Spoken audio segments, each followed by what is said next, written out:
Well, April is Sexual Assault Awareness Month, a time to talk about experiences and prevention. Joining us now is Desi Bergman, Program Director for #NotMeSD. Thank you so much for being here, Desi. Thanks for having me, Teresa. This is such a horrific topic and important topic to talk about. You and I were just discussing some research data from RAINN, which is the Rape, Abuse, Incest National Network. Every 68 seconds, an American is sexually assaulted, and every 9 minutes, a victim is a child, and then 25 out of 1,000 perpetrators end up in prison. And the crime doesn't always fit the penalty, right? Like, it's never the right thing. Another statistic to talk about too, Teresa, is 91% of sexual assault victims are women. 63% of sexual assaults go unreported for fear of their partner and or retaliation. There's a lot of misconceptions though, because men are also victims of sexual assault too, and they say, no, not really men, or maybe we don't know those people, but a lot of these sexual assault cases are people that you do know. They could be in churches, schools, workplace, correct, marriages, relationships. And in 8 out of 10 cases, the woman knew the individual who sexually assaulted her.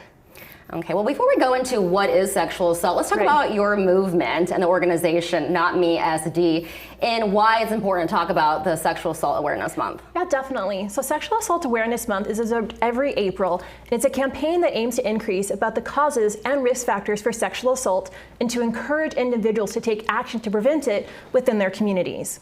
So I run a program called NotMeSD, and NotMeSD helps women in 3 areas. We help women find an instructor, apply for their CCW, and also choose the right firearm. So what would you say to those who say a firearm is not the answer to protect yourself? So I would agree with that statement, and I believe that women should have as many tools in their tool belts to protect themselves. Firearms are not always the answer, but can be an equalizer for women.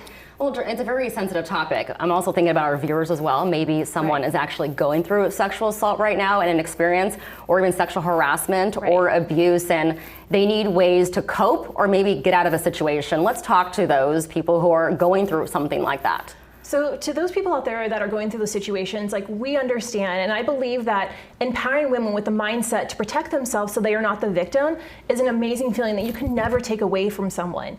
NotMeSD is celebrating our 5-year anniversary, Teresa, and in the past 5 years, we've actually empowered over 1,200 women with the tools to defend themselves. So there's sexual harassment, sexual abuse, and sexual assault. So correct, what is sexual assault, and how does it differ from those other categories? I mean, sexual assault is really any kind of inappropriate attention that you're getting from someone that you do not approve of. So it can happen in just, relationship, it can happen in a marriage, it can happen in any kind of situation that's out there.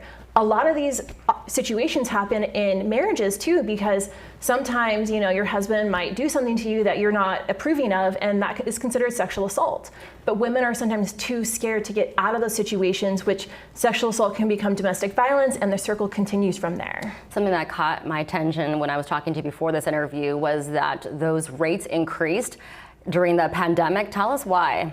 So the reason why domestic violence cases increased during COVID is because when the world, quote unquote, ended, right, like, no one knew what was going to happen. And so during COVID, women were too scared to get out of these domestic violence cases because they didn't know where else to go. They couldn't afford to get out of those situations. And I would say these women that actually come through my program that have been victims of domestic violence, unfortunately, a lot of these women, Teresa, are in situations where they can't financially afford to get out of those situations. But NotMeSD does offer scholarships for women who can't afford a firearm, they can't afford training, or can't afford to apply for their CCW, because we never want financial situations to be a reason that someone can't protect themselves. If you can share, or if you want to, why was it so important for you to get involved in this movement? So I've been a part of NotMeSD for the past 4 years, and I have what we call a servant's heart. And I love when I can help someone take their safety back into their own hands. When I help these women through the program, Teresa, the gratitude that I feel from these women is a feeling that I can't describe, because there's just so much gratitude, because we are helping women empower them. We're helping them take their safety back into their own hands, so they have that mindset that I'm not a victim. Are you seeing more and more women take part in your events and classes? So because we've helped over 1,200 women, it's all women, and that is what we specialize in. And I will say too, Teresa, that in this past year, the La Jolla Times actually reported that sexual assaults were down by 16% in 2023. Now, if you remember, we've helped over 1,200 women through our program, so we truly believe that there's a direct correlation between those two numbers. Well, sexual assault's really not talked about in the home, right? Do you feel the county and also law enforcement and also workplaces should talk more about sexual abuse, harassment, and assault? And I think they should also talk about the effects and what the signs to look for in these situations, because again, sexual assault and harassment can happen in any situation. I encourage any father out there to talk to their daughter, talk to their wife about these situations, so that way women can be more prepared to have those conversations and to know what to do when those things happen. Because again, a lot of times women are too scared to say, hey, I feel uncomfortable here, or to bring that to someone's attention, because they don't want the repercussions of what can happen from that.